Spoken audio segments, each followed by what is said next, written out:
Welcome to Special Needs Palace, Faith and Action. For without action, then our faith is dead. My name is Eva Alphonse, in case you're new here, and in this channel, we are creating a society that is informed, inclusive, and updated on matters concerning special needs and disabilities in general. But today, we're doing a general kids activity, and the activity is the making of bubbles at home. But first, why bubbles? What is the importance of kids blowing bubbles? If you haven't subscribed, click on the subscribe button and also notification bell for you to be notified anytime a new video is out. And for today, stay tuned and watch this video up to the end.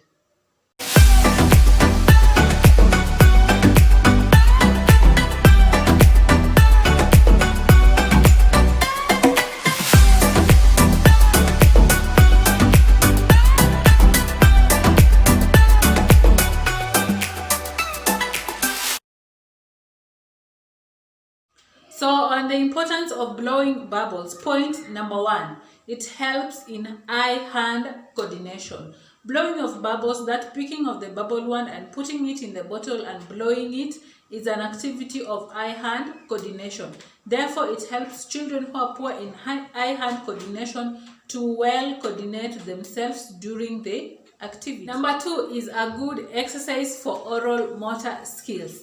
The act of blowing the bubbles helps to strengthen the muscles of the oral system. Therefore, it is important even in terms of developing speech. Another point is that it helps in identification of body parts, because you'll be telling the kid, blow with your mouth, therefore they identify their mouth. Take your hand and put it in the bottle, and therefore they'll be knowing about their hands, their eyes. Blow into someone's face, blow into their head, and therefore they'll be knowing exactly body parts of an individual. Next is that blowing of bubbles also helps in social skills, because there'll be around 3 or 4 children and they are playing together with the bubbles. Therefore, they are interacting and sharing and communicating, and in that matter, they're developing their social skills. Blowing bubbles also helps in language and cognitive skills.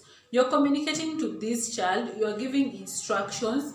You are like, go slowly, run faster, blow, bend, squat, and like so. So this communication helps in their language development and even in their cognitive skills, because you can tell the child, blow 3 times, blow 1 time, can you blow again? Therefore, they are learning at the same time, and they are learning in a very playful manner.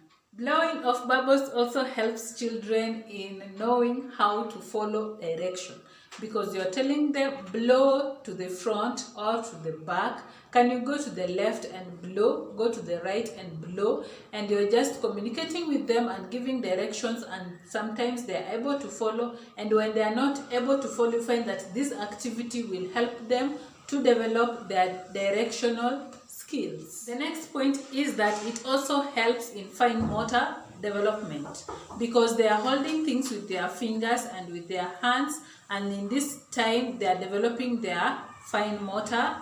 Bubbles also helps children to calm down. You find that sometimes they could be a little bit feeling depressed, or they could be so anxious about something. But when you give them bubbles, they go out in the fields, they are feeling so refreshed, and they are blowing their bubbles. You find that they will be able to calm down. Blowing of bubbles also helps in gross motor development, because they are always running around, they are jumping, they are squatting and getting up, and in that they develop their gross motor skills. So for the requirements, we'll need a soap solution, and for me, I'll be using my hair shampoo. I'm using the hair shampoo because shampoo is automatically friendly to the kids' skin. Therefore, even when they splash on their skin and it goes on their skin, it won't cause any skin effect. We'll need water, and this is a cup of water. We'll need 1 tablespoon of sugar, because sugar helps the solution to be thick and to produce thick bubbles. And we'll need somewhere to mix from. I'll be using this small tot glass. And we'll need something to measure because we have to measure all of them in equal amounts. First, I'll go in with the shampoo, hair shampoo. If you don't have the hair shampoo, you can use the dishwashing soap or even the hand wash, or even you can grate the bar soap and add in some water to make a soap solution. So we'll measure our shampoo and add it to the glass. We'll add in an equal amount of water, and then we'll add in our sugar. With that done, then we'll go in and stir. Stir until everything dissolves.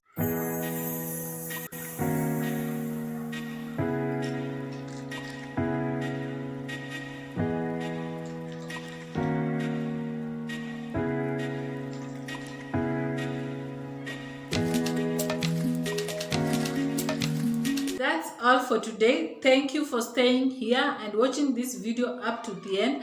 If you haven't subscribed, please click on the subscribe button. Don't forget also to share and to give the video a thumbs up. And for now,